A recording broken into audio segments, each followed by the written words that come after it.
The makeup of a political party is important.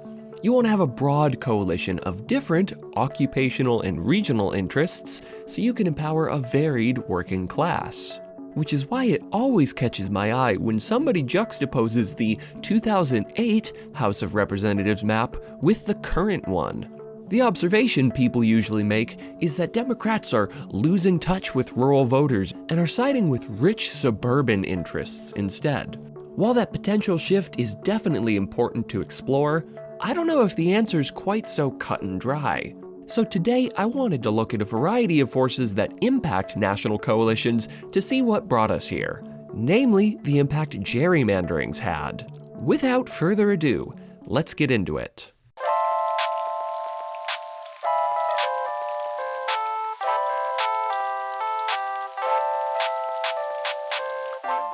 First order of business, Democrats suck. Many of their proposals maintain the structural interests of corporations and act as giveaways to rich people, despite claims to the contrary. I'm looking at you, Obamacare. To name a few examples, Biden has consistently crumbled when it comes to increasing the minimum wage. Moderate Democrats went along with the libertarian, free trade arguments of the 90s, and they, much like Republicans, have yet to meaningfully change that model. You could argue it's an impossible problem to fix since businesses will always look for cheap labor to exploit, but that's for a whole different video. And on top of that, they don't put a whole lot of energy into selling their policies to rural America. The fact that they don't hype up boosting hospitals in rural communities as a part of a universal healthcare plan, or don't often enough hype up how checking corporate power benefits smaller towns where these big corporations wield their power to push out smaller businesses, the fact that Democrats don't walk up and down the street all day hyping up how useful these policies would be for rural America is an abject failure, if you ask me. I say all this to say, let it be known I am no Democrat stan, no siree. But their policy failures aren't the only reason these two maps look different. For starters, part of the reason these coalitions look different is that the number of representatives is significantly less. I might just be overthinking this point, but I keep seeing the phrase trade used to describe this juxtaposition, as if Democrats are engaging in a one-to-one exchange of rural representatives for suburban ones. But comparing these maps that way is a bit flawed from the jump, since the number of representatives is different. It'd be one thing if Democrats had stayed at 250 in the House for the last decade, but lost rural or Midwestern districts as they won rich coastal suburbs. That would be much closer to trading in my eyes. To visualize what I mean, this is what the map would look like if Democrats truly did trade rural districts for an equivalent number of small, rich suburbs. And I agree, this coalition seems miserable. Such a narrow coalition fails to represent wide swaths of the country. But if we look at the 2020 map and imagine that Democrats had won enough of their close races to match 2008's margin, you'll see a much stronger coalition. They've suddenly got most of Iowa, all of New Mexico, and a lot more of the rural South, particularly Texas. There's certainly some trade-offs between this imagined coalition and 2008, like losing Idaho and the Dakotas, and those changes can in part be traced to a shift in priorities, but again, the comparison feels a bit odd from the start, since Democrats have lost about 30 seats since 2008. And to that point, you might be asking, why did Democrats have so many seats in 2008? The energy behind Obama's nomination caused the 2008 House to have the largest margin for a majority party since Clinton's first term, literally the biggest of my lifetime. Not only that, but the anti-Bush wave was fierce. Because of it, Democrats won seats they hadn't held in decades, most of which they proceeded to lose in the next election, but we'll talk about that in a sec. So it's impossible to talk about this map without acknowledging the electoral forces that led to the 2008 election. Now, to be clear, Obama sucks. The fact he bailed out Wall Street instead of regular people after the Great Recession may go down as the worst missed layup in political history.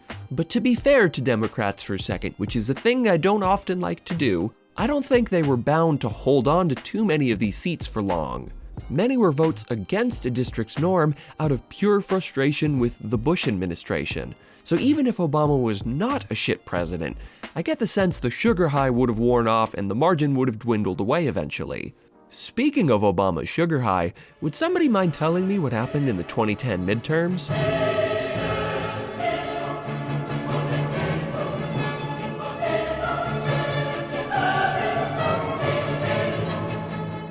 The 2010 midterms are possibly the most pivotal moment in American politics since Obama's inauguration, excluding COVID, I guess. It brought gridlock to the federal level, and due to state-level GOP victories, it set the stage for dozens of states to be gerrymandered to high heaven. What is gerrymandering, you might ask? Each state is tasked to set district lines after a census. Gerrymandering is when state parties fudge district boundaries to significantly benefit their party. It could mean splitting a population favorable to your opponent between multiple districts, so that their influence is diminished. The other method is to section them off into their own district, so they don't even have a chance of influencing neighboring districts. Tactics vary, but one way or another, the goal is to stack the deck in your favor. Aside from being a cheat code, gerrymandering sucks because it ruins the strength of the House. Unlike the Senate, an undemocratic and fixed institution, the House responds to population shifts, can respond really quickly to public opinion, and ideally, it localizes representatives. But gerrymandering incentivizes glomping people of opposing interests together, like shoving the outskirts of a city into a rural district, because you don't want them city slickers to vote for the other guy. We see the opposite in Ohio, where a bunch of cities along Lake Erie are shoved into one district, so they don't have a chance to impact the neighboring Republican strongholds. And let's be clear, this process massively impacts the federal makeup. For our first example, let's stick with Ohio. Ohio has a sizable Democratic base, but they're mostly spread between several cities, so the state Republican Party has been finding ways to gerrymander those city folk Democrats out of seats for years. Just look at how they split Cincinnati between two much larger districts, so its largely Democratic base doesn't get a single rep. Oh, did I mention Cincinnati has a lot of people of color in it? I'm sure there's nothing to read into there. On the flip side, you see that Ohio's 11th district has Cleveland and Akron so tightly packed in that their influence has no chance of being felt on the nearby 14th district. Conveniently, these two cities have large African American populations. Weird, it's almost like there's a trend going on here. Overall, Ohio Republicans send a vast majority of representatives to Congress, despite the statewide numbers being pretty close. The worst example was in 2006, where they got less than 50% of the statewide votes, yet held a majority of the federal House seats. So it goes without saying that Ohio would have a few more Democratic representatives if it wasn't so gerrymandered. Next, the Lone Star State. Unfortunately for the Texas GOP, most of their new residents moved to liberal cities like Austin, and a lot of them are people of color. So Texas Republicans see it as their God-given mission to limit those voices, and fast. Just look at the way these chuds cut up their big cities. Both Houston and Austin are cut to include tiny slivers of the actual city mixed with a whole lot of these rich white conservative suburbs to force a handful of districts to lean way harder to the right. Motherfuckers are so scared of having city liberals have somebody to represent them at the national level, they out here drawing onyx-shaped districts just to ensure it doesn't happen. In fact, according to an AP study, Texas won more seats through redistricting than any other state, with 4 representatives above expectation. All in service of lame-ass, milquetoast politicians like Crenshaw getting in. God, what a waste of a seat. Lastly, North Carolina. Possibly the most tragic victim of the 2010 midterms, North Carolina was a competitive state year to year and even voted for Obama in 2008, but it got gerrymandered to hell and back after 2010. Apart from Charlotte and apart from the biggerest cities, their smaller big cities all get split into larger rural districts to dilute their vote, which is most egregious with Greensboro and Winston-Salem. They're about as close together as Minneapolis and St. Paul. They're almost like a second Twin Cities. So it's reasonable to assume they could be in one district and that would probably represent their interests pretty well. But as you can see, in reality, the GOP splits them between 2 districts, so their influence doesn't swing either district blue. Plus, North Carolina's 11th district used to be one of the more hotly contested in the nation, but the Republicans split Asheville, a largely Democratic city, between the 11th and 10th districts, essentially creating 2 safe districts in the process. Now, critics out there will say, well, Democrats gerrymander too.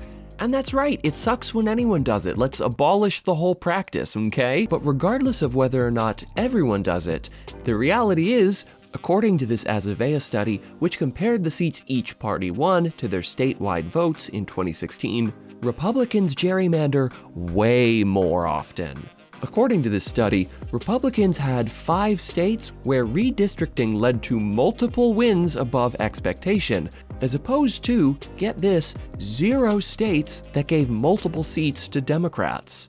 On top of that, 14 red states had a 10-point or greater efficiency gap that impacted the seats, as opposed to just 5 blue states.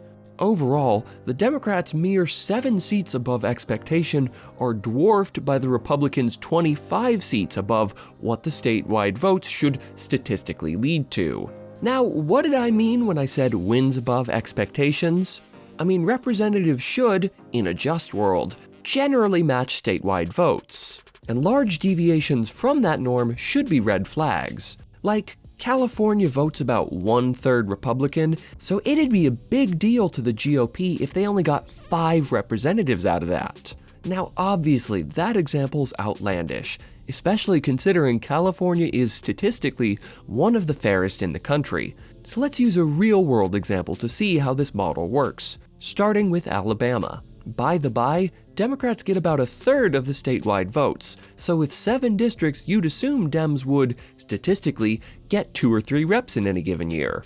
Yet they don't. They only get 1. That's because Alabama's 7th district is structured in such an obtuse way that it swallows Montgomery and Birmingham. They're 2 large, overwhelmingly black, overwhelmingly Democratic cities, so that their influence can't possibly impact other districts. Given this reality, one could say the state GOP is taking a representative or 2 away from these demographics. It's me, I'm alleging that they're stealing seats. Given what we now understand about gerrymandering, we can see how it's hard to criticize the current House majority for its lack of varied representation without acknowledging how many seats gerrymandering takes away from Democrats, and more importantly, from which regions they come from.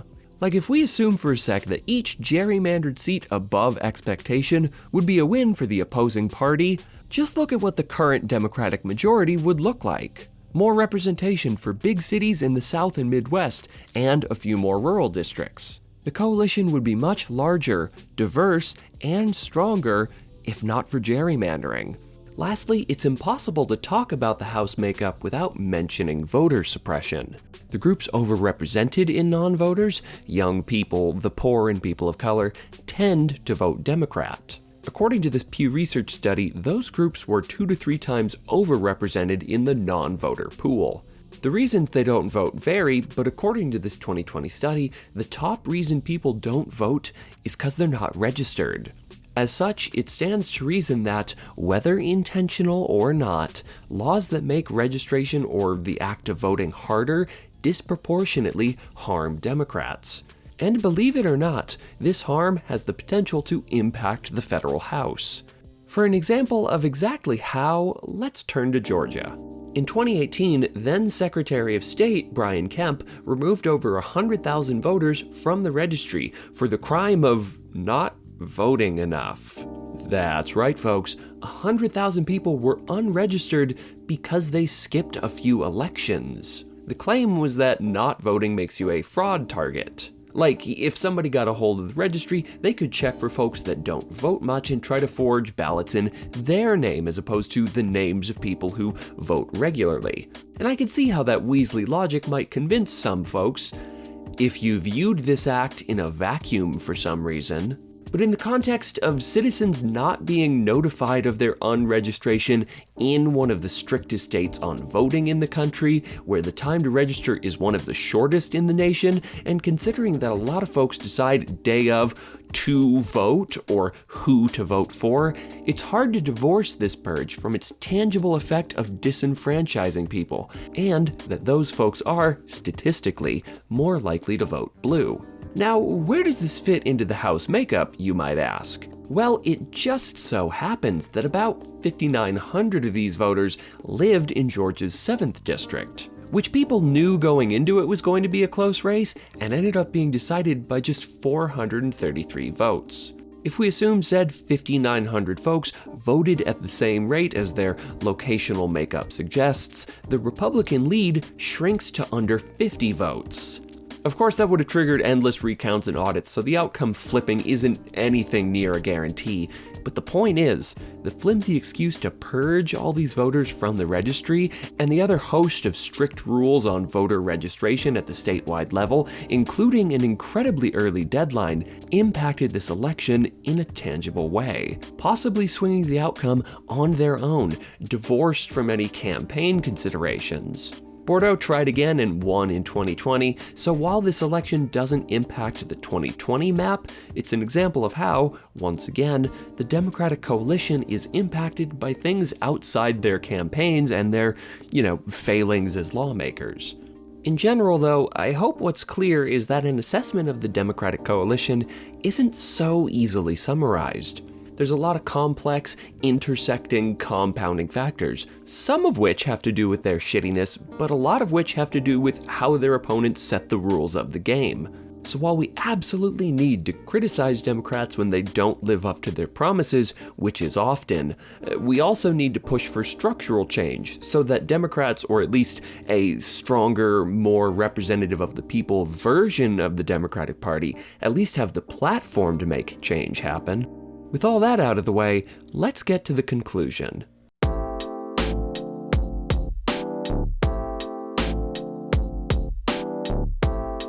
After looking at all these different ways that the will of the people is continually obstructed by Republicans, we have to ask, how do we fix this?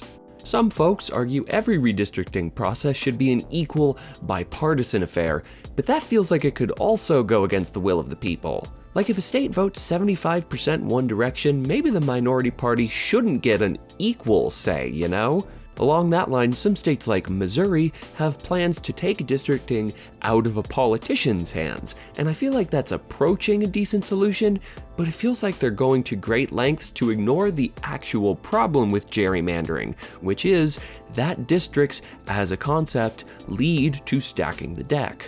Whether it's a computer, a bipartisan group, or a bunch of non-politicians, a fundamentally important question, one with no truly satisfactory answer, is who gets to be the arbiter of what's fair districting or not?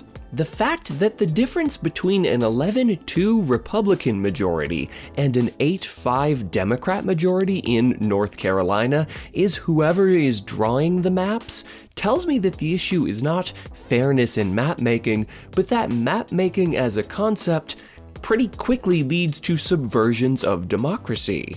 So, as complicated a change as it would be, to avoid that headache, allow me to propose a different solution. The parties would campaign on a state level on a generalized platform, maybe with some key figureheads at the front, and folks would vote for a generic Democrat or Republican ticket. Once the votes are tallied, seats are apportioned according to statewide totals. In the case of Alabama, it would mean the Democrats would get 2 or 3 representatives and the GOP would get 4 or 5. From there, a second round of elections is held, almost like a primary, where a field of Democrats and Republicans campaign to their party voters to be included in the party's federal apportionment, and the top vote-getters become the representatives. This system runs the risk of favoring specific areas over others, but it crucially removes the corrupting middleman of state party control that often goes against the will of the people.